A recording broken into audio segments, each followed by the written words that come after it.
நாம் தள்ளப்பட்டு விட்டோம். எல்லா பக்கத்திலும் ஆபத்து சூழ்ந்து கொண்டிருக்கிறது. அந்த ஆபத்தை உணராமல் நீங்கள் பயணப்பட்டுக் கொண்டிருக்கிறீர்கள். இந்த மண்ணினுடைய எல்லைகள் எல்லாம் கொஞ்சம் மீனாட்சிபுரம் துவக்கப்பள்ளிக்கு காம்பவுண்ட் செவுர் இல்ல. அரிமளம் காட்டுல உள்ள யூக்கலிப்டஸ் மரத்தை நீக்கி முந்திரி மரத்தை வளர்க்கறதுக்கு நடவடிக்கை எடுக்கணும். அதே போல அரிமளம் காட்டில் உள்ள தடுப்பணையை நீக்கி அரிமளம் கண்மாய்க்கு நீர்வளத்தை கொண்டு வரணும். இந்த கோரிக்கைகளை நாங்க சொல்லலங்க. நடக்கும் 2024 கோட்டையில் புலிக்கொடி பறக்கும். நன்றி, வணக்கம். நாம் தமிழர், நாமே தமிழர். தமிழே என்று பாடுகிறார் பாரதிதாசன். அதற்காக, அந்த தமிழுக்காக கைநீட ஏறிய சுளையை விட என் தமிழ் மொழி சிறந்தது என்று பாடியதற்காக, அந்த தமிழுக்காக வேண்டும் நாம் தமிழர் ஆட்சி. பஞ்சுமில்லை மீட்டு அந்த தொழிலாளருக்கு கொடுப்பதற்காக வேண்டும் நாம் தமிழர் ஆட்சி. இதே அரிமளத்திலே மரங்களின் பேயாக இருக்கிற சீமை கருவேலை, மரங்களின் பிசாசாக இருக்கிற அந்த யூகாலிப்டஸ் மரத்தை ஒழித்து தமிழருடைய நாட்டு மரங்களை நட்டு புதுக்கோட்டையை சோலையாக மாற்றுவதற்கு வேண்டும் நாம் தமிழர் ஆட்சி. ஆடு மாடு மேய்த்தலை அரசு வேலையாக மாற்றி ஆடு மாடு மேய்ப்பவர்களும் 25,000 ரூபாய் சம்பளம் வாங்குவதற்கு வேண்டும் நாம் தமிழர் ஆட்சி. விவசாயம் செய்வதை அரசு வேலையாக மாற்றி விவசாயம் கூலி அல்ல விவசாய முதலாளி என்று உருவாக்க நிலையை உருவாக்க வேண்டும் நாம் தமிழர் ஆட்சி. வேறு எதற்கு வேண்டும் நாம் தமிழர் ஆட்சி? மொட்டையடித்து திருப்பி அனுப்பப்படுகிற தமிழ் மீனவர்களை தொட்டா நீ செத்த என்ற நிலையை உருவாக்க வேண்டும் நாம் தமிழர் ஆட்சி. காவிரி நீ தருகிற பொழுது தமிழரை தொட்டா நெய்வேலி மின்சாரம் கிடையாது என்று சொல்லுகிற ஒரு தலைவன் வர வேண்டும். அதற்காக வேண்டும் நாம் தமிழர் ஆட்சி. கேரளாவிலிருந்து நாம் தமிழர் ஆட்சி அடிக்கிட்டே போனா நாம் தமிழர் ஆட்சி. மதுரை உயர்நீதிமன்றத்துல ஒரு நீதிபதி இந்த ஒண்ணு மட்டும் சொல்றேன், ஏன் நாம் தமிழர் ஆட்சி வேணும், ஏன் இப்படி ஒரு தலைவர் வேணுங்கிறதுக்காக நான் சொல்லிடுறேன். மதுரை உயர்நீதிமன்றத்தில் ஒரு நீதிபதி, பேர் சொல்ல விரும்பல, ஒரு சார்புடைய நீதிபதி வச்சுக்கோங்களேன். அந்த நீதிபதிட்ட ஒரு வழக்கறிஞர் போய் சொல்றாரு, இங்க பாருங்க இந்த மூத்த வழக்கறிஞர் இவர் போய் சீமான் கட்சிக்கு போய் வாதாடிட்டாருங்க அப்படின்னு அந்த நீதிபதி சொல்றாரு. அந்த நீதிபதிக்கு அதை கேட்டுட்டு சொல்லிருக்காரு, கோபமா பேசுறாரு, என்னைய கூட திட்டுறாரு, சில நேரங்கள்ல ரொம்ப கடுமையா பேசுறாரு. ஆனால் அவரை போல உண்மையாக பேசுவதற்கு தமிழ்நாட்டில் ஒரு தலைமை இல்ல.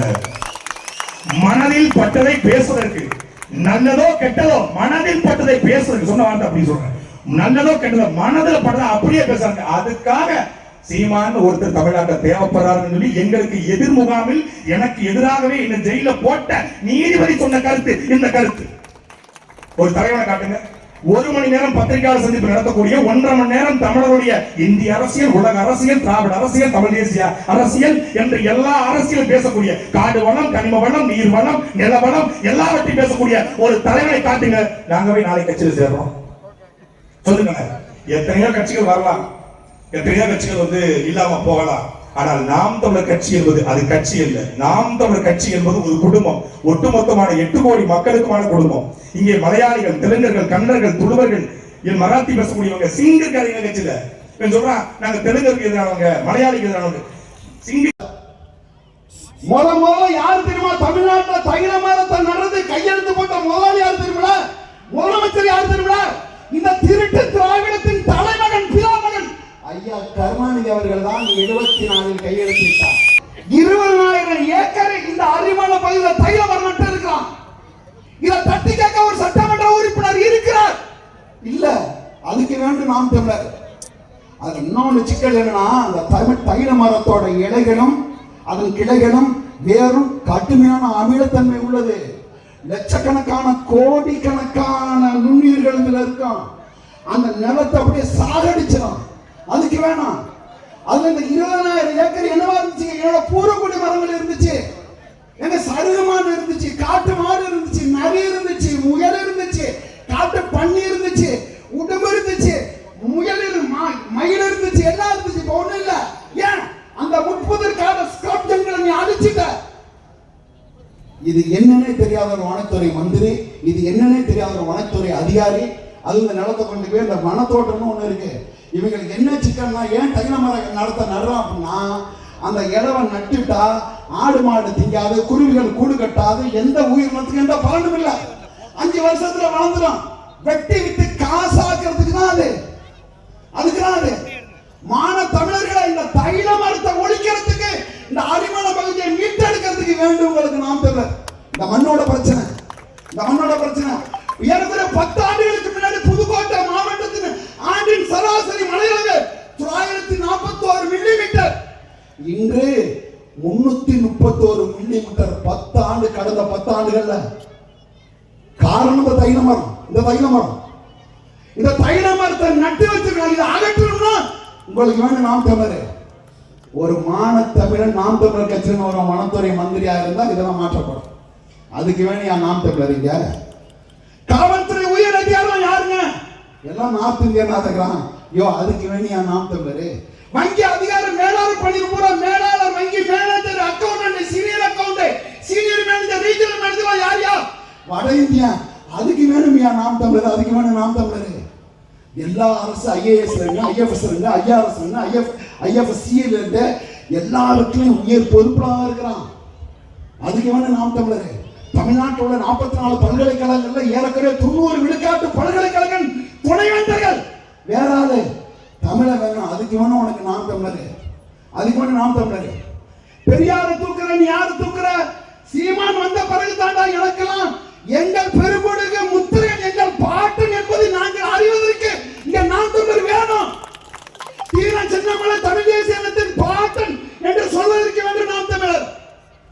ஐயா பசுமன் முத்துராமலிங்க தேவர் இந்த இனத்தின் முன்னத்திய மூத்த தலைமகன்.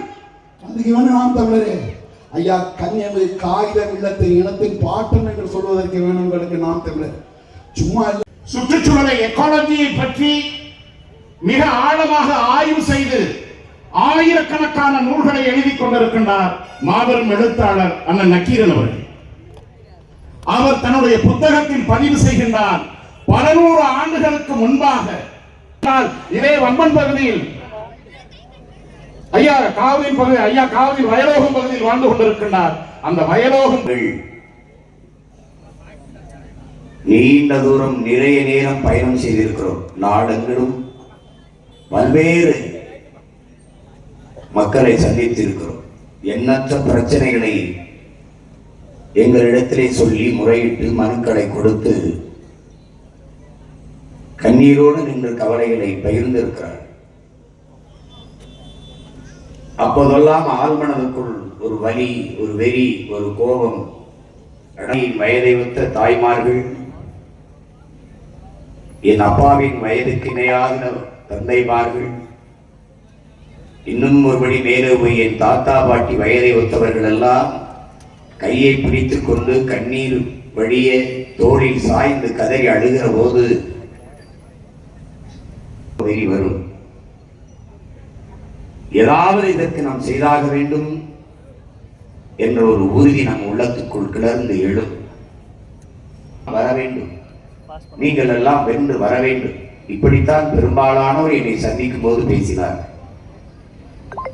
இப்போதெல்லாம் பயணங்களில், ஆங்காங்கே கூட்டங்களில், திருமண வீடுகளில் சந்திக்கிற பெருமக்கள், விண்ணூர்தி நிலையத்திலே சந்திக்கிற பெரியவர்கள், சிறியவர்கள், தம்பிகள், தங்கைகள் எல்லோரும் கைகூப்பி என்னிடத்தில் கேட்பது, எப்படியாவது சீக்கிரம் வென்று வந்து நாட்டையும் மக்களையும் காப்பாற்றுங்கள் என்று சொல்கிறார்.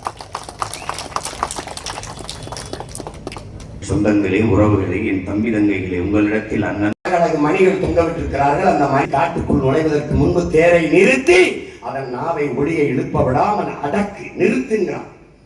பாகன் இறங்கி களிமண்ணை மண்ணை உருட்டி உருட்டி உருட்டி உருட்டி மணி நாவில் அடை உள்ளே தள்ளி தள்ளி ஒளி எழுப்ப விடாமல் தடுக்கிறான். பிறகு தேரை செலுத்துகிறார். பாகன் கேட்கிறான், எதற்காக இந்த காரியத்தை, இந்த வேலையை செய்ய சொன்னீர்கள் என்று. காட்டுக்குள் நாம் செல்கிற போது ஜல் ஜல் என்று ஒளி எழுப்பிக் கொண்டே தேர் வருமானா அங்கங்கே பூக்களில் தேர் கொண்டு கொண்டிருக்கிற சிட்டுகள், வண்டுகள், பூச்சிகள் பயந்து பறந்தவர் என்று ஒரு இனம் உண்டு. தனித்தே அவருக்கு ஒரு குணம் உண்டு. மானமும் வீரமும் அவருக்கு உயிர் என்று உலகிற்கு காட்டிய வீரன் நமது உயிர் தலைவர் மேதகவே பிரபாகரன் அவர்கள்.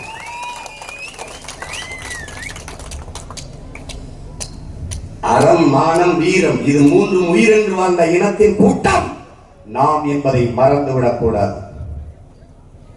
அறத்தின் வழி நின்று ஆட்சி செய்த மறவர்கள் அவர்கள் மக்கள் நாம். அதே அறம் சார்ந்த ஆட்சி தமிழர் நிலத்திலே நிலவ வேண்டும் என்றால் நாம் தமிழர் ஆட்சி மலர வேண்டும், வெல்ல வேண்டும். சோறு வடித்த தண்ணி ஆறா ஓடியது என்கிறான். சிப்பியில் இருந்தா முத்தெடுத்தான், இல்லை கரும்பு கணுக்களில் இருந்து முத்தெடுத்தான். கதிர் அடித்த வைக்கோலில் மேய்ந்தவனால் கதிர் வேய்ந்த மங்களம் என்று பெயர். எண்ணற்ற பெருமைகளை கொண்ட இனத்தின் மக்கள் அறப்படி அரிசிக்கு, வேட்டிக்கு, சேலைக்கு, 5க்கு, 10க்கு, 1000, 2000க்கு அல்லாடி நிற்களை பார்க்கிற போது பற்றி எரிகிறது. நீயா கொடைவள்ளலின் வாரிசு? நீயா உயிரையே கொடையாக கொடுத்தவனின் கூட்டம்? நீயா மானம் இழந்தால் உயிரை இழந்தவன்? நீயா மரணத்தை விட மானமே பெரிதென்று போரிட்டு மாண்ட மறவர்களின் பேரனும் பேத்தியும் நீயா? நானா? இல்லை. பீரங்கியோடு நிற்கிறான், தூர இருந்து சுட முடியும் துப்பாக்கி. இதுவரை வாழ்ந்தது போல இனி எப்போதும் வாழ முடியாது என்கிற நிலை உருவாகுமானால் மக்கள் தாங்களே புரட்சி செய்வார்கள். அப்படிப்பட்ட நிலை வெகு விரைவில் தமிழர் தாய் நிலத்தில், இந்திய பெருநிலத்திலே உருவாக இருக்கிறது. அந்த புரட்சிக்கு தலைமையேற்க உங்கள் பிள்ளைகள் தயாராகி கொண்டிருக்கிறோம். இவ்வளவுதான். இலங்கையிலே நடந்தது, பங்களாதேஷில் நடந்தது, நாளை இந்தியாவில் நடக்காது என்று நீ எப்படி நம்புகிறாய்? எப்படி நம்புகிற? எதற்காக அங்கே கிளர்ச்சி?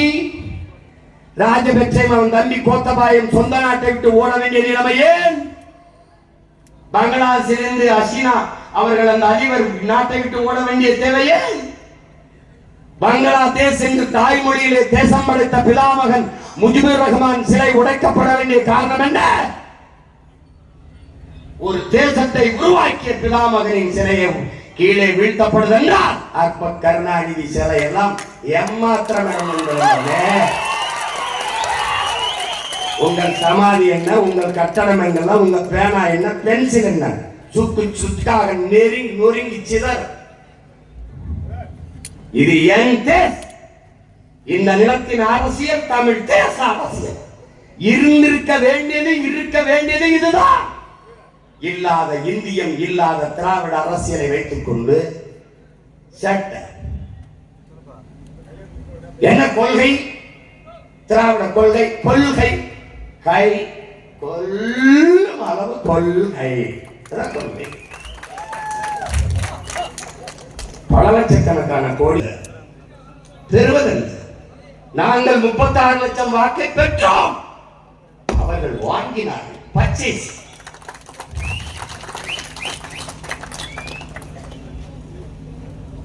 நாங்கள் என்ன செய்வோம் என்று என் மக்களுக்கு சொன்னோம். கருத்தியல் புரட்சி மூலமாக என் மக்கள்கிட்ட எடுத்து சொல்றோம். நாங்கள் வந்தால் என்ன நடக்கும்?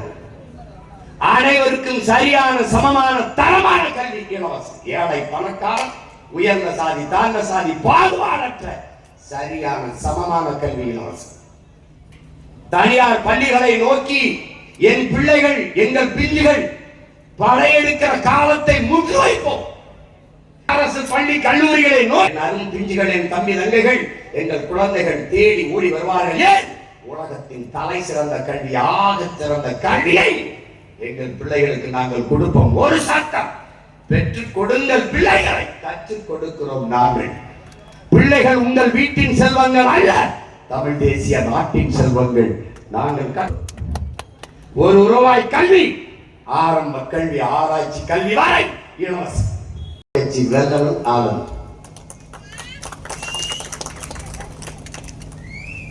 இந்த நாட்டின் முதலமைச்சர் இல்லை, நாளை பதவியேற்கப்பட துணை முதலமைச்சர், இட ஒதுக்கீடு, ரிசர்வேஷன் கோட்டா எதற்காக வந்தது? ஏன் வந்தது? எதற்காக இந்த இடஒதுக்கீடு? சமூக நீதி என்றால் என்ன என்று ஒரு 10 நிமிடம் பேச சொல்லிடலாம். எழுதி படிக்காம பேசிட்டு அது ஏன் கொண்டு வரப்பட்டது?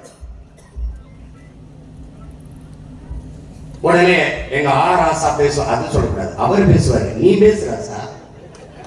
அவரிலே முதல்வர், அவரிலே துணை முதல்வர், நீ பேசு. வகுப்பு வாரி பிரதிநிதித்துவம் ஏன்? எது சமூக நீதி? பல ஆயிரம் ஆண்டுகளாக கல்வி மறுக்கப்பட்ட சமூகத்தின் மக்கள் நாங்கள். கல்வி கற்க கூடாது நீதி படித்தால் வாயாலே தின்று வாயாலே மலம் கழிக்கும் வௌவாலை போல வௌவால் முகத்தை கொண்ட மைத்ராச ஜோதிகள் என்ற பேயாக அடுத்த ஜென்மத்தில் பிறப்பா என்று மனு தர்மம் எங்களை எழுதிச்சு. அடுத்த ஜென்மத்தில் நீ நாயா போ பேயா போ, இப்பிறவியில் படித்து மனிதனா போ என்று எங்கள் முன்னவர்கள் படிக்க வைத்தார்கள். அப்படி படிக்க வைத்த பெருமக்களில் எங்கள் தாத்தா ரட்டமலை சீனிவாசனும் அயோத்தியாச பண்டிதனும் என்.சி. ராஜாவும் பெருந்தலைவர் காமராஜனும் தெய்வ திருமகனும் எங்கள் பாட்டனார் வாவுசியும் எண்ணற்ற பெருமக்கள். ஒருத்தர் 2 பேர் இது எதையும் பேச மாட்டான். பெரியார் அப்பெரியார் பெரியார் எல்லா வேதனைக்கும் ஒரே மருந்து பிஜேபிக்காரனுக்கு ராமர். ஜெய் ஸ்ரீராம். எவனாவது ஒரு பிஜேபிக்காரன் ஜெய் ஸ்ரீராம் சொல்றாங்க பாருடே, தம்பி தங்கச்சியில ஒரு நிலையார் மார்க்கெட் இல்லை. கோயிலை வச்சு குறுக்கிட்டு வண்டி ஓடிட்டுனா கோயில் கட்டி முடிச்சாச்சு, முடிஞ்சிருச்சு, பிரச்சனை முடிஞ்சிருச்சு, முற்று பெற்றுச்சு. ராமர் கோயில் இருக்கிற தொகுதியில அகிலேஷ் யாதவ் ஒரு தாழ்த்தப்பட்ட ஒரு மகனை பொது தொகுதியில் நிறுத்தி வென்றுவிட்டார். கோயில் கட்டினவர் கோயிலா வைக்க, அதோட ராமர் மார்க்கெட் இல்லை. மார்க்கெட்டில் அதை நடிகரை வச்சு ஏற்பட எடுப்பா எடுக்கல. யாராவது இப்ப ஜெய் ஸ்ரீராம் இதே எல்முருகன் அருமை சகோதரர் எல்முருகன் என்னென்ன விலைவாசியில் அவர் ஜெய் ஸ்ரீராம் ஜெய் ஸ்ரீராம் என்னென்ன அந்த பொண்ணை கற்பழிச்சு விட்டாங்க. ஜெய் ஸ்ரீராம் ஜெய் ஸ்ரீராம் வேட்டியில் இருந்து அவர் சொல்லிட்டு ஓடுறது ஜெய் ஸ்ரீராம் ஜெய் ஸ்ரீராம். அது மாதிரி நீங்க எல்லாம் உங்களுக்கு பிரச்சனை என்னன்னு தெரியாம வேலை இல்லை. ஜெய் ஸ்ரீராம் ஜெய் ஸ்ரீராம் சொல்லு பரிச்சை புரியா அதெல்லாம் படிச்சுட்டு 300 தடவை ஜெய் ஸ்ரீராம் ஜெய் ஸ்ரீராம் ஜெய் ஸ்ரீராம் ஜெய் எழுதிச்சுட்டு வா, பாஸ் நீ பாஸ். இது ஒரு கொடுமை. ஜெய் ஸ்ரீராம் பாரத மாதாக்கு ஜெய். இது இவங்க மாதா மாதிரி பாரதம் உணரா ஒண்ணுதாடா. பாரத மாதா மணிப்பூர்ல 2 பெண்ணை நிர்வாணமா வீதியில் எடுத்துட்டு போய் வன்முறை செய்து தீ வச்சு கொடுத்துன நீ பாரத மாதா ஜெய் போடுற. மருத்துவ கல்லூரியில் படிச்சிருந்த பிள்ளைய கூட்டு வன்முறை செய்து கொண்டுவிட்டு நீ பாரத மாதாக்கு ஜெய். 8 வயசு பிள்ளை ஆசிர்வாதம் கோயிலுக்குள்ள வச்சு 22 பேர் கைய கால உடைச்சு செதச்சு கொண்டு நீ பாரதி மாதாக்கு. நல்ல வேலை அந்த பாரத மாதா உயிரோடு இல்லை, அது கற்பனை. உயிரோடு இருந்தா கதற கற்பழிச்சு கொண்டு போய் எப்படி இருக்குது பாரு. இது ஒரு கொடுமை, இது ஒரு கொடுமை. இப்ப அதை பேச மாட்டான். அந்த கோயில் முற்று பெற்றுச்சு, அது நீரிச்சு. மறுபடியும் என்ன ஜெய் ஜெகநாத், ஒரிசால இருக்கிற பூரி ஜெகநாதர் போயிட்டான் ஜெய் ஜெகநாத். அது மாதிரிதான் இந்த திராவிட ஒவ்வொரு நேரத்தில் ஒண்ணு பேசுவான். இத்தனை ஆண்டுகளை இப்பதான் முருகனே என் கண்ணுக்கு தெரியுது. அவர் நேற்று தான் வந்து பழனியில வேரோடு உட்கார்ந்த மாதிரி முருகன் பெருவிழா நடத்துறது யாரு? தீபம் நல்லெண்ணெய். எல்லாம் தம்பி, எல்லாம் பேக்கேஜிங் தம்பி, எல்லாம் மார்க்கெட்டிங். முருகனும் ரோல் விளம்பர மாடல். எப்படி இந்த அனார்ஜினி போட்டிகளால் உடனடியா தலைவலி நீங்கிவிடும், இந்த சாம்பு போட்டிகளால் முடி கடகடகள் என்று பறக்கும். அது மாதிரி முருகன் இவங்க தீபம் நல்லெண்ணெய் ஒரு மாடல் தான் சார். ஏஜென்சி யாரு? திராவிட முன்னேற்ற கழகம். ஏஜென்சி பிரதிநிதி யாரு? ஆணையார் சேகர் பாபு. முருகன் விழா மாநாடு நான் கூட நின்ற பயங்கரமா பக்தியில் நடத்துறாங்கன்னா 50,000 பேருக்கு அதிகாலையில் வெதுவென்று இட்லி பரிமாறப்பட்டது, 5 வகை சட்னி கொடுக்கப்பட்டது, சுடு சுடு சாம்பார் ஊட்டப்பட்டது. முருகன் திருவிழாப்பா. அது என்ன முருகன் பின்னவாசல் குதிச்சு ஓடிக்கிட்டு இருக்காரு. எங்காவது ஏன் ஓடுறீங்க அப்படின்னா திருட்டு பெண்ணு வராங்கடா, ஒரு வாரம் ஒதுங்கி இருந்துட்டு வாரண்டா, ஒரு வாரம் ஒரு இடத்துல ஒளிஞ்சு இருந்துட்டு வாரண்டா அப்படின்னு அவங்க பூசாரி கூப்பிட்டு உண்டியல் எடுத்து உள்ளது, உண்டியல் எடுத்து உள்ளவே தெய்வமே ஏன் தெய்வமே சொல்றத கேளுப்பா உள்ள எடுத்து.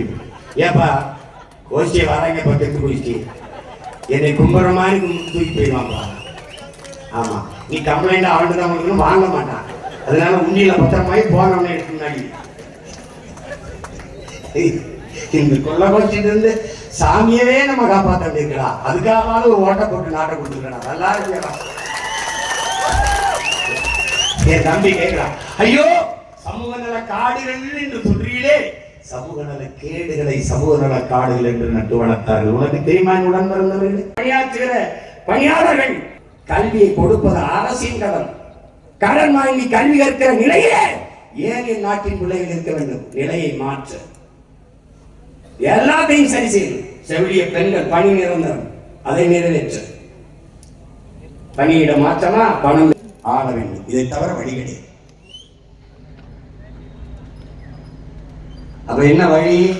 எதுக்கு வெல்லணும்? நீ இதுவரை அனுபவித்த கொடுமை, துயரம், கேவலம் எல்லாவற்றுக்கும் காசு காசு காசு. கேவலமான ஆட்சி முறை. குடிக்க நீர், படிக்க கல்வி, எரிக்க தடையற்ற மின்சாரம், பயணிக்க நல்ல பாதை, விதைகளை சேமித்துக் கொண்டு வருகிறோம் நாங்கள். நெல் ஜெயராமன் ஐயா 500க்கும் மேற்பட்ட பாரம்பரிய நெல் விதைகளை சேமித்தார். நிறுவ வேண்டும், தமிழ் மீள வேண்டும், ஆள வேண்டும். நாம் தமிழர் கட்சி எதற்கு ஆள வேண்டும்? அறிவார்ந்த தமிழ் சமூக மக்கள் ஏன் வெல்ல வேண்டும் என்பது ஒரு காரணம், இரு காரணம் அல்ல, 1000 காரணங்கள் உண்டு. ஒவ்வொரு முறையும் உங்கள் மகன் ஏதோ ஒரு திசையிலிருந்து எடுத்து எடுத்து உங்களுக்கு பேசிக்கொண்டே இருப்பேன். உணர்வு மிக்க எனது அன்பு சொந்தங்களிடத்தில் உங்கள் பிள்ளை உரிமையோடு கேட்கிறேன். உங்கள் பிள்ளைகள் எங்களுக்கு அதிகாரத்தை தந்து அன்னை தமிழ் சமூகத்தை ஒரு வலிமை மிக்க வளமை மிக்க தமிழ் சமூகமாக வாழ வாய்ப்பு தாருங்கள். புரட்சி எப்போதும் வெல்லும். உங்கள் பிள்ளைகள் எங்களின் வெற்றியதை சொல்லும். இலக்கு ஒன்றுதான், இனத்தின் விடுதலை. இனம் ஒன்றாவோம், இலக்கை வென்றாவோம். தமிழ் தாய் வாழ்க, தலைவர் பிரபாகரன் வாழ்க, நாம் தமிழர்.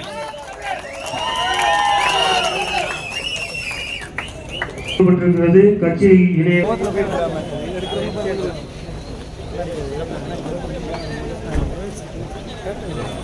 முன்னாடி 200 ஆண்டுல என்னடா பண்ணி தொடங்கிங்க? இப்ப திருப்பி அவன் பேரை தூக்கி எல்லாத்தையும் வீசணும். போர்க்கால நடவடிக்கையில் வெட்டி வீசின இந்த சீம கருவளையை, இந்த தைல மரங்கள் காகிதத்தின் பயன்பாட்டை குறையிட. இன்னைக்குதான் பூரா அலைபேசியில போற.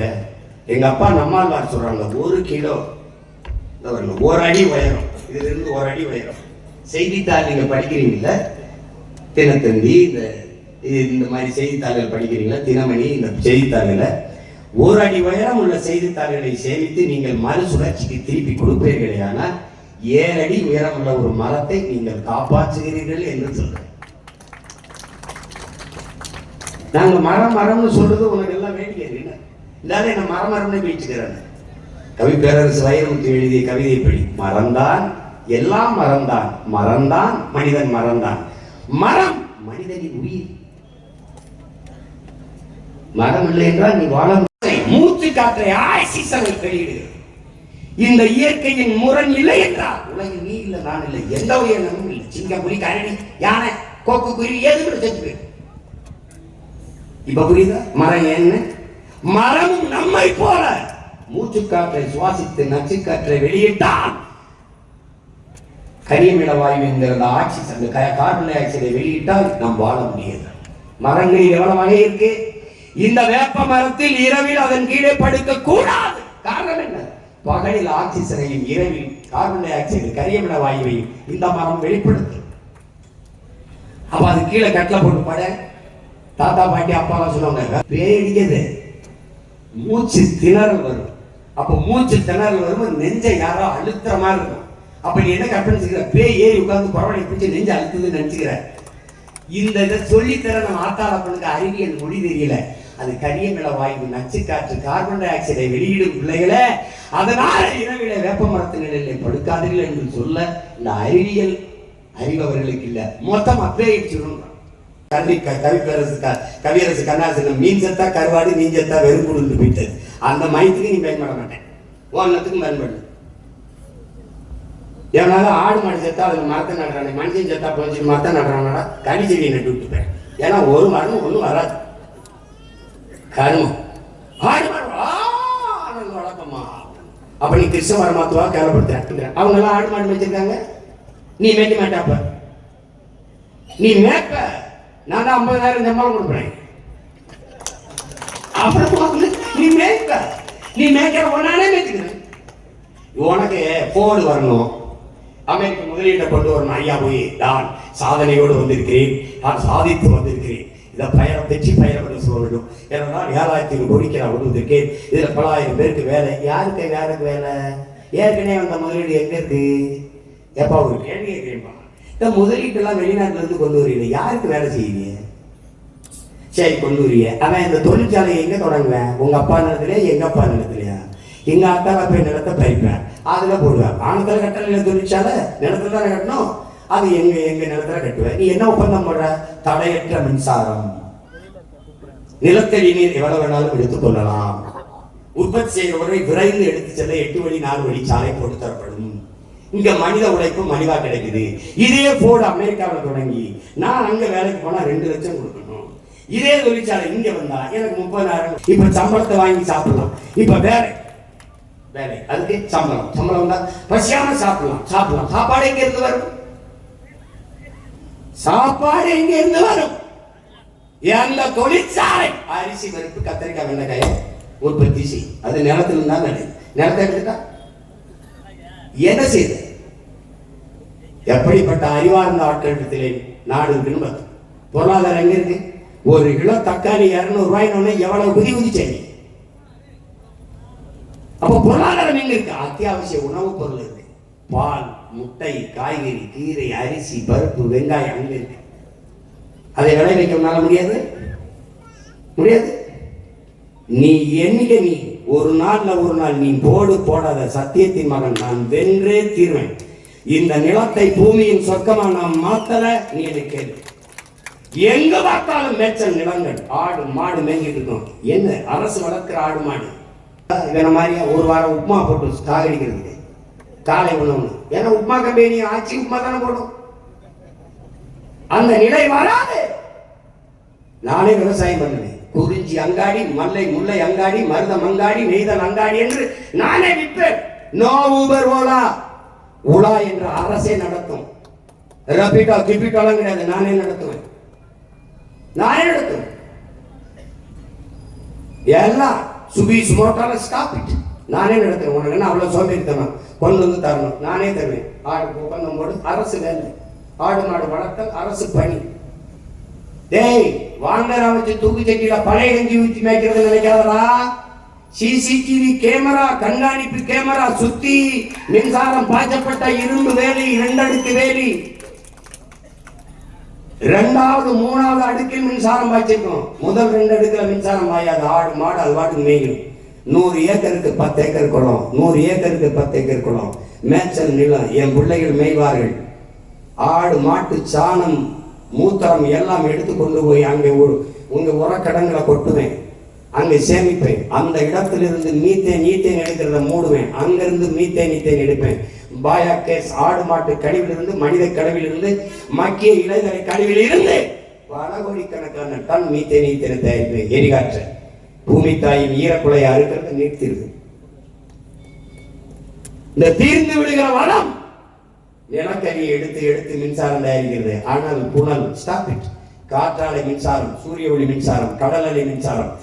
இந்த பூமிக்கு, இந்த காற்றுக்கு, நீருக்கு எந்த கேடு தராத மின் உற்பத்தி திட்டத்திற்கு விரைந்து போகும். இந்த தனியார் முதலாளிகள் சூரிய ஒளியில் மின்பூங்கா கிடையாது, அரசே தயாரிக்கும். எல்லாம் அரசு பணி. நீ அறிமணத்திலே இரு, நான் தர உனக்கு கவர்மெண்ட் வேலை. நீ அரபு நாட்டில் போய் ஆட மாட்டாங்க நினைக்கிற, சொந்த நாட்டில் போய் நீ இரு. கண்ணாடி அறைக்குள்ள இரு, அது மேயும். இங்க இருந்து சிசிடிவில பாரு, மயில கண்டுகொள்றான் போய் பாரு, அதை எடு. பாலை பிச்சுனா கை கிட்ட கறக்கணும். அதெல்லாம் எந்த காட்டு மாதிரி இப்படி கறக்குறாங்க. ஏத்துறா லாரியில ஏத்துறா எங்கடா போகுது? பால் கோவாவுக்கு. எங்கடா போகுது? பாலாடை கட்டிக்கு. எங்கடா போகுது? தயிருக்கு. எங்கடா போகுது? மோருக்கு. எங்கடா போகுது? நெய்க்கு. பண்ணைக்கு பக்கத்துல பல தொழிற்சாலைகளை கட்டினு.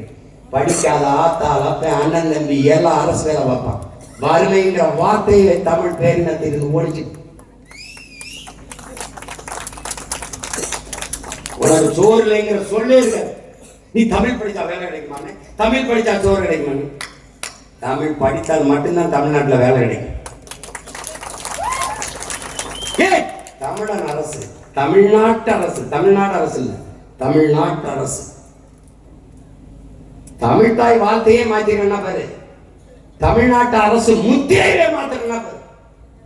பாரு தமிழ்நாடு மக்கள் அரசு டாக்டர் தட்டிப்பா தமிழ்நாட்டு முத்திரை எப்படி மாற்றி வச்சிருக்கேன். உனக்கு மறுப்பு இருந்தா எழுதி போடு. ஸ்ரீவில்லிபுத்தூர் கோபுரம் தான் அடையாளமாடா, வேற எந்த அடையாளம் உனக்கு இல்லையா? தமிழ் பேரினத்திற்கு வள்ளுவனை தாண்டி அடையாள பெருமை வேணுமாடா? முற்றுமுள்ளாக இந்த நிலத்தை மாற்றும். 40,000 ஆசிரியர் பெருமக்கள் தகுதி தேர்வு எழுதி வேலையில் வீதியில் நிற்கிறாங்களா? மாத்திரம்டா. நாம் தமிழர் அரசு வரணும். துப்புரவு பணியாளர் வீதியில் நின்று போராடலாம். தனியாருக்கு எங்களை கொடுத்துறாத கூலிகளா? மாத்திரம். நாம் தமிழர் அரசு வேளாண் குடிமக்கள் விளைவிக்கிற பொருளை உரிய அகவிலை கொடுத்து வாங்கணும். நாமளே வேளாண்மை செய்ய அது தனி. ஆனால் வேளாண் பெருமக்கள் விளைவிக்கிற அந்த உழைப்புக்கு மரியாதை கொடுத்து, ஏன் எல்லாரும் மனிதர்கள் செய்கிற தொழிலை செய்கிறார்கள், வேளாண் பெருங்குடி மக்கள் விவசாயிதான் தெய்வத்தின் தொழிலை செய்கிறார்கள். தம்பி, உணவு இல்லை என்றால் உணவு இல்லை, உணவு இல்லை என்றால் உயிர்கள் இல்லை, உயிர்கள் இல்லை என்றால் உலகம் இல்லை. அதனால் உணவை மீட்போம், உலகை காப்போம் என்ற முழக்கத்தை முன்வைத்தவர்கள் உங்கள் பிள்ளைகள்.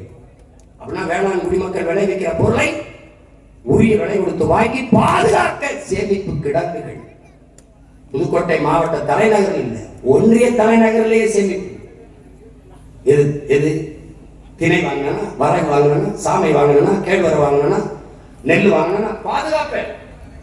நீ அப்படி இல்லையே, என்னுடைய நெல்லை வாங்கி வீதியில் ஒரு தார்பாய் போட்டு மூடி விடுற, மழை வெயில் தார்பாய் பறந்தது முளைச்சு நிற்குது. ஆனா நீ டாஸ்மாக் சரக்கை குளிரூட்டப்பட்ட அறைகளை வச்சு பெட்டி பெட்டியா பாதுகாத்து வைக்கிற. எப்படி சாராயம் ஊட்டி கொடுக்கிறவன் அரசு வேலை பார்க்க வைக்கிற? நான் சாப்பாடு உலகத்துக்கு போடுற சம்சாரி அரசு வேலையாக்கணும்னு நினைக்கிறேன். நீ ஆடு மாட்டுக்கு ஊசி போடுற டாக்டர், வெட்டினியர் டாக்டர் அரசு வேலைங்கிற, நான் ஆடு மாடு வளர்ப்பவனே அரசு வேலை என்கிறேன். உனக்கு சிரிப்பா இருக்கு. 5 ஆண்டு என்ற கூட, 5 ஆண்டு இந்த பிள்ளைகள்கிட்ட கொடு. நீ வருத்தப்படல, அப்பவே கொடுத்துக்கலாம். இந்த பிள்ளைகள்கிட்ட எவ்வளவோ மாறுதலை கொண்டு வந்திருக்க. பூமியின் சொர்க்கமாக இந்த நிலத்தை உங்கள் பிள்ளைகள் மாற்றிவிடும். எங்கு பார்த்தாலும் மேய்ச்சல் நிலம், எங்கு பார்த்தாலும் காடுகள், எங்கு பார்த்தாலும் நீர்த்தேக்கங்கள். தேகத்தில் தேமல் விழுவது போல என் பூமி தாயின் தேகத்தில் அங்கங்கே நீர் தேமல்கள் 10 ஏக்கர், 20 ஏக்கர், 50 ஏக்கர், 100 ஏக்கர் குளம், குட்டை, ஏரின்னு வெட்டி நீரை தேக்கணும். ஒரு சொட்டு தண்ணிக்கு ஊராண்ட கையெழுத வேண்டிய தேவையில்லாத நிறுத்தி பேரறிவிப்பு செய்வேன். நானே காவிரியிலிருந்து எனக்கு தண்ணி தர வேண்டாம், நானே சொல்லிடுவேன். எப்படி சொல்றேன் பாரு, சொல்றேன். மீனவனை தொடுறானே, மொட்டை அடிக்கிறேன். சொல்றது யாரும் நம்ப மாட்டான். இப்படிதான் நான் நம்ப மாட்டேன்ட்டான். நான் இவ்வளவு பெரிய ஆளா வருவேன்னு எவனும் நம்பல. அவன் சினிமா எடுத்தவன், அவன் கதைகள் நல்லா, அவன் நல்லா இதுவான், அவன் போயிருந்தான். திணறான் ஒரு ஆள்கிட்ட மாட்டிட்டு. என்ன செய்யறது இல்லை. எப்படா இந்த 8 விழுக்காடு வாங்கினாங்க? இன்னும் என்னென்ன நடக்க போகுதுன்னு பாருங்க. 26 தேர்தல்ல நீ நினைச்சுக்கிட்டு இருக்க. நீ இதெல்லாம் அப்படின்னா, தம்பி, என் மீனவனை அடித்தால் உன் மாணவனை அடிப்பேன்னு நான் சொல்லிட்டு சிறைக்கு போயிட்டேன் தம்பி. ஆனா 3 நாள் இலங்கையிலிருந்து ஒருத்தன் தமிழ்நாட்டுக்கு பயணிச்சு வரல. அந்த பயம் யாருக்கு? இந்த பயம், இந்த பயம் இவர் தந்தவர். அவர் மகன் என்ன ஆட்டம் காட்டுவேன்னு அவனுக்கு தெரியும். உன்கிட்ட கேட்கிறேன், கேரள மீனவர்கள் எல்லை தாண்டி போறானா? போறான். அப்ப அவனை ஏன் சொல்றது இல்லை? ஏன்னா அவனுக்கு பெத்தவனே அப்பனா இருக்கேன். நமக்கு ரொம்ப நாளா மத்தவனே அப்பனா இருக்கேன். புரியுதா? அவன் தொட மாட்டான். அப்ப பிரச்சனை சிங்களனுக்கு என்ன? எல்லை தாண்டி வர்றவன் மீனவன்கிறது பிரச்சனை இல்லை, எல்லை தாண்டி வர்றவன் தமிழங்கிறது பிரச்சனை. இப்ப நான் ஒரு தடவை தொடறான். இப்ப நான் கெஞ்சல, என் தம்பி துறையை டப்பு டப்புன்னு பிடிச்சி உள்ள போடுறிய, என்னை ஒரு தடவை போடுங்கிறல்ல. அது மாதிரி நான் வந்து உட்கார்ந்து தொட்டு பார்ப்பேன். இப்ப தொடு என் மீனவனை தொடரா பார்ப்போம். தொடா மாட்டான். ஏன் ஒவ்வொரு படகுலே 2 பேர் ஏத்தோண்டா வீரனை, நெய்தல் படை வீரனை நானே பேச்சு விட்டு ஏற்றுறேன். வலுவான ஆயுதங்கள் கொடுப்பேன். நீ கண்டுபிடிக்கும் அளவுக்கு பெரிய பெரிய கையெறி குண்டுகளை கொடுப்பேன். கிட்ட நெருங்கினா தூக்குடா, தூக்குடா, தூக்குடா. அதை சர்வதேச பிரச்சனையாக்குண்டா. சண்டைக்கு போறது நான். என்னடா எங்க ஆத்தாளாக்க தாலி இருக்கிறது வேடிக்கை பார்க்க வந்து நினைச்சாடா? தாலி அறுத்தவன் தலை அறுத்த வந்த தமிழக கூட்டம் தான். தலைவர் பிரபாகரன் பிள்ளைகள். இது ஒரு புது யுகம். இதுவரை இந்த நிலத்தில் நீங்க பார்த்த அரசியல் இல்லை. இது முழுக்க முழுக்க மண்ணையும் மக்களையும் பேரும் கொண்டு காதலிக்கிற இளைஞர்களின் எழுச்சி கூட்டம். பிரபாகரன் பிள்ளைகளின் கூட்டம். அது அவனுடைய யுகம். இங்க நோ கருணாநிதி, நோ அது இதெல்லாம் பேச்சு கூடாது. இது எங்க ஆட்டம். இந்த ஆட்டத்துல ஒரு தடவை கொடுத்து பாரு, எப்படிப்பட்ட ஆட்சி நடக்குதுன்னு மட்டும் பாரு. நோ ஊழல் லஞ்சம், தொட்டா தொலைச்சு போடுவேன். இந்த கூட்டு வன்புணர்வு, 6 வயசு பிள்ளையை கெடுத்துட்டான், கொண்டு விட்டான், செத்து கிடக்கும் போது வீட்டில் போய் மாலையை வைப்போம். தொட்டவனை கொண்டு புதைச்சிட்டு வந்தா அடக்கம் பண்ணும். ஒருத்தன் செய்ய மாட்டான். No rowdy element, no rowdyism செய்யணும்னே இருக்காது. எல்லா வீட்டு பெண்களையும் கூப்பிட்டு பேசுவேன், ரவுடி கொண்டாட்டிடலாம், பூவோடும் பொட்டோடும் நல்லா இருக்கிறீங்க பார்க்க, இதே மாதிரி இருக்கணும்னா உங்க புருஷன் சொல்லி வச்சுங்க. எனக்கு ஒண்ணு இல்லை, ஒரே தோட்டா கதை முடிஞ்சிடும். சொல்லியிருந்தோம்னா ரவுடின்னு எவன் வந்தாலும் அண்ணன் ஆத்தா தம்பி சித்தப்ப எவன் கிடையாது, தூக்கிடுவேன் பார்த்துட்டு. அதுக்கப்புறம் அவன் இங்க வந்து தம்பி ஏற்றுக்கொண்ட கொள்கை கோட்பாட்டுக்கு பெத்த தாய் தந்திர வந்தாலும் எங்களுக்கு எதிரி தான். பன்னெடுங்காலமாக அடிமைப்பட்ட இனம் விடுதலை வேட்கோடு வெளிவெண்டு பாய்கிற வேங்கையா வரும்போது குறுக்க எவனும் ஓடாம இருக்கணும். ஏன்னா பிரச்சனை உனக்கு தான். நான் உன்னை அடிக்க பாயல, எதிரி அடிக்க பாயல, இடையில நீ வந்தா உன்னை அடிச்சு கொள்ளாம போறதுக்கு வழி இல்லை. உன்னையும் தள்ளி விட்டு தான் போகும். பார்த்து சும்மா பொறுத்து ஓடாது, பிடிக்கிற விலை நின்று வேடிக்கை பாரு. இதெல்லாம் அவன் ஓட்டுக்கு பேசுறவனா நாங்கள் வந்தால் 1000 5000 கொடுப்போம், நாங்கள் வந்தால் வீட்டுக்கு 50 கிலோ அரிசி இலவசமாக தருவோம், பொங்கலுக்கு 2 சிலை தருவோம், அதெல்லாம் பேச முடியும். இல்ல, இலவசம்ங்கிற வார்த்தை என் இனத்தில் இருக்காது, ஒழிச்சுவேன். தவத்திரு குன்றக்குடி அடிகளார் ஆறுதலால் காயங்கள் ஆறுவதில்லை, அலுவலனால் எதையும் அடைந்து விட முடியாது, தூரங்களால் பயிர்கள் விளையாது. என் தேசத்தை நாசமாக்கிய ஒரே சொல் இலவசம். நம்ம ஐயா குன்றக்குடி அடிகளார் சொன்ன இலவசம் என்பது வளர்ச்சி திட்டம் அல்ல, பெரும் வீழ்ச்சி திட்டம். இலவசமே பெற வேண்டிய ஏழ்மை வறுமை நிலையில் இல்லாது என் மக்களின் வாழ்க்கை தரத்தை உயர்த்தினேன். 1 கிலோ அரிசி 100 ரூபாய் வாங்குற வசதி வருவாய் பெருக்கத்தை மக்கள் கொடுத்து இந்த 100 நாள் வேலை திட்டம் அதை ஒழிக்க மாட்டான். கொள்படுத்தி தெரியும், ஓட்ட பெருக்கி ஒரு திட்டத்தை கொண்டாந்துருக்கான். அதுலதான் பாதி விவசாயம் பட்டு போச்சு. இப்ப 100 நாள் விவசாயம் அலுவலகம், கிராம பஞ்சாயத்து போடுற அலுவலகம், இங்க வேலைக்கு ஆள் தேவைப்படுது, பதிவு செஞ்சிருவோம். நான் வந்தது எல்லாமே அரசு வேலை ஆயிருந்த வந்து வேலை செய்யல. வீட்டுக்கு போகும்போது பணம், அரிசி இருக்குது, பருப்பு இருக்குது, காய்கறி இருக்குது, பால் இருக்குது, முட்டை இருக்குது, ஆடு இருக்குது, கோழி இருக்குது, எல்லாம் இருக்கு. பசி எங்க இருக்குது, வறுமை எங்க இருக்கு, வேலை இல்லைங்கிற நிலைமை எங்க இருக்கு? எதுக்கு பொங்கலுக்கு 1 முளை கரும்பு? நான் தான் பல லட்சக்கணக்கான 1000கணக்கான ஏக்கர்ல கரும்பு விளைவிப்பேன். நம்ம சாப்பிட்டு மீதி ஏன் அவன் கன்னடா, நான் தமிழ், அவ்வளவுதான். ஏன் நாங்க வலிக்குது கத்துறோம்? உலகத்தில் எங்கு தமிழனின் மேல் அடிபட்டாலும் இந்த தமிழ் பிள்ளைகளுக்கு வலிக்கும். ஏன்னா ரத்தம் ஒன்று. அதான் எங்க புரட்சி பாவனன் சொல்றான், அனுபவித்து படுறானடா, வழியின் மொழியாக படுறானடா. எங்கு பிறப்பினும் தமிழன் தமிழனே, இங்கு பிறப்பினும் அயலான் அயலானேங்க. தமிழன் பெருமைக்குரியவன். ஏன்? தமிழ் பெருங்குடியில் அவன் பிறந்ததனாலேயே தமிழன் பெருமைக்குரியவன். இதை உணராம நீ இல்ல, நீ பறைய இல்ல, நீ தேவை, நீ என்ன கொஞ்சம் தாண்டி, நீ என்ன அடிமை நாயில என்னடா முன்னடிமை பின்னடிமை? உனக்கு அதிகாரம் இருக்கா? அதிகாரம் இருக்கா? மெய்யனது முதலமைச்சரா இல்ல துணை முதல்வரா? ஒரு அமைச்சர் அதே நம்பி வெற்றி தெரிஞ்ச மாதிரி எடுத்து விட்டு மகன் கொடுத்துட்டு அப்படி நாளைக்கு முதலமைச்சர் துணை முதல்வர்.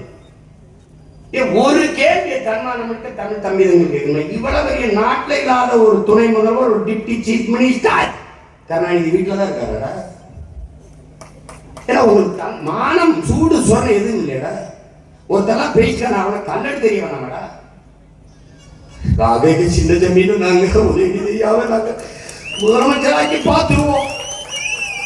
ஆனா எங்க ஐயா இன்பனிதே நான் முதலமைச்சராக பார்த்துட்டு நான் செத்துருவோம். நேற்று வேற பெருமையா பேசுறாரு. எங்களெல்லாம் நீங்க கருணாநிதி வீட்டு கொத்தடிமைன்னு கூட பேசுங்க, எங்களுக்கு அதுல எந்த வருத்தம். ஆனா அந்த குடும்பம் தான் எங்களுக்கு சரியாகும், அதுதான் எங்க ஆகணும். என்ன ஓம் பொண்டாட்டி உள்ள உன் குடும்பம் கூட சரியில்லையாடா? அவன் வீட்டுல எப்படி அவங்க ஆக்கால பழம் சோறு போடுறான், பொண்டாட்டிக்குள்ள சோறு போடுறோம், பிள்ளை எல்லாம் சாப்பிட்டுறாங்க. இப்படி ஒரு அடிமையை, நான் அடிமை என்பதை சொல்லுகிற ஒரு மனிதனை நீ உலகத்தில் பார்த்து கேட்டா, இதாண்டா திராவிடம் நிறுத்திய பகுத்தறிவு முற்போக்கு. அப்படியே கிளர்ச்சி புரட்சினா அடிமைகளை உருவாக்கினான். அவ்வளவு. இந்த அடிமை சிந்தனையிலிருந்து உன்னை மீட்க காக்க ஒரே வழிதான் இருக்கு. நாம் தமிழர் கட்சி வெல்லணும், ஆளணும். இந்த நாட்டின் முதலமைச்சர் இல்லை நாளை பதவியேற்க போற துணை முதலமைச்சர், இட ஒதுக்கீடு ரிசர்வேஷன் கோட்டா எதற்காக வந்தது, ஏன் வந்தது, எதற்காக இந்த இடஒதுக்கீடு, சமூக நீதி என்றால் என்ன என்று ஒரு 10 நிமிடம் பேச சொல்லிடலாம். எழுதி படிக்காம பேசிட்டு அது ஏன் கொண்டு வரப்பட்டது. உடனே எங்க ஆராசா பேசுவார், அது சொல்லக்கூடாது, அவர் பேசுவாரு. நீ பேசுறாசா, அவர் இல்லையே முதல்வர், அவர் இல்லையே துணை முதல்வர், நீ பேசு. வகுப்பு வாரி பிரதிநிதித்துவம் ஏன், எது சமூக நீதி? பல ஆயிரம் ஆண்டுகளாக கல்வி மறுக்கப்பட்ட சமூகத்தின் மக்கள் நாங்கள். கல்வி கற்க கூடாது, நீதி படித்தால் வாயாலே தின்று வாயாலே மலம் கழிக்கும் வவ்வாலை போல வவ்வால் முகத்தை கொண்ட மைத்ராச ஜோதிகள் என்ற பேயாக அடுத்த ஜென்மத்தில் பிறப்பா என்று மனு தர்மம் எங்களை எழுதி, அடுத்த ஜென்மத்தில் நீ நாயா போ பேயா போ, இப்பிறவியில் படித்து மனிதனா போ என்று எங்கள் முன்னவர்கள் படிக்க வைத்தார்கள். அப்படி படிக்க வைத்த பெருமக்களில் எங்கள் தாத்தா ரட்டமலை சீனிவாசனும், அயோத்தியாச பண்டிதனும், எம்.சி. ராஜாவும், பெருந்தலைவர் காமராஜனும், தெய்வ திருமகனும், எங்கள் பாட்டனார் வாவுசியும் எண்ணற்ற பெருமக்கள். ஒருத்தர் 2 பேர் எதையும் பேச மாட்டான். பெரியார் அப்பெரியார் பெரியார், எல்லா வேதனைக்கும் ஒரே மருந்து பிஜேபிக்காரனுக்கு ராமர். ஜெய் ஸ்ரீராம். எவனாவது ஒரு பிஜேபிக்கார ஜெய் ஸ்ரீராம் சொல்றாங்க பாருடே, தம்பி தங்கச்சியில ஒரு நிறையா மார்க்கெட் இல்லை. கோயிலை வச்சு குறுக்கிட்டு வண்டி ஓடிக்கிட்டுனா கோயில் கட்டி முடிச்சாச்சு, முடிஞ்சிருச்சு, பிரச்சனை முடிஞ்சிருச்சு, முற்று பெற்றுச்சு. ராமர் கோயில் இருக்கிற தொகுதியில அகிலேஷ் யாதவ் ஒரு தாழ்த்தப்பட்ட ஒரு மகனை பொது தொகுதியில் நிறுத்தி வென்றுவிட்டார். கோயில் கட்டினவர் கோயிலா வைக்க, அதோட ராமர் மார்க்கெட் இல்லை.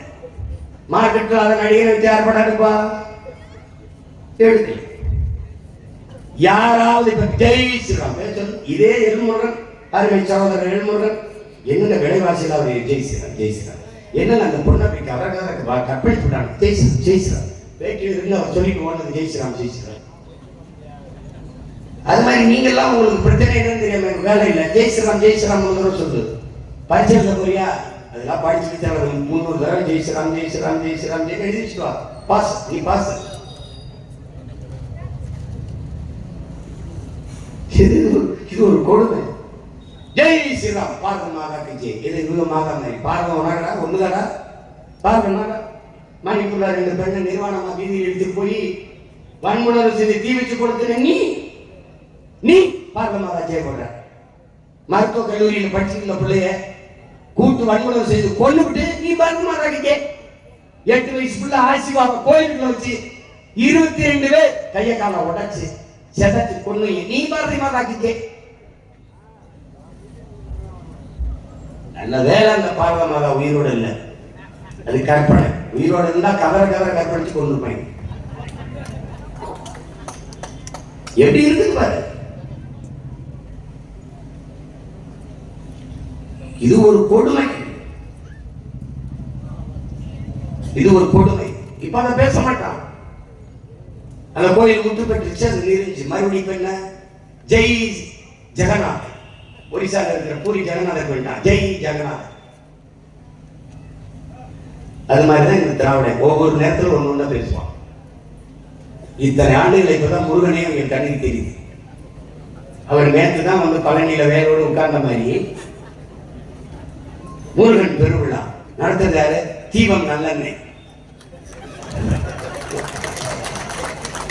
எல்லாம் தம்பி, எல்லாம் பேக்கேஜிங் தம்பி, எல்லாம் மார்க்கெட்டிங். முருகனும் ரோல் விளம்பர மாடல். எப்படி இந்த நாட்சியை போட்டிகளால் வெள்ளனியா தலைவலி நீங்கிவிடும், இந்த சாம்பு போட்டிகளால் முடி கடகரக என்று பறக்கும். அது மாதிரி முருகன் இங்க தீபம் நல்லெண்ணெய் ஒரு மாடல் தான் சார்.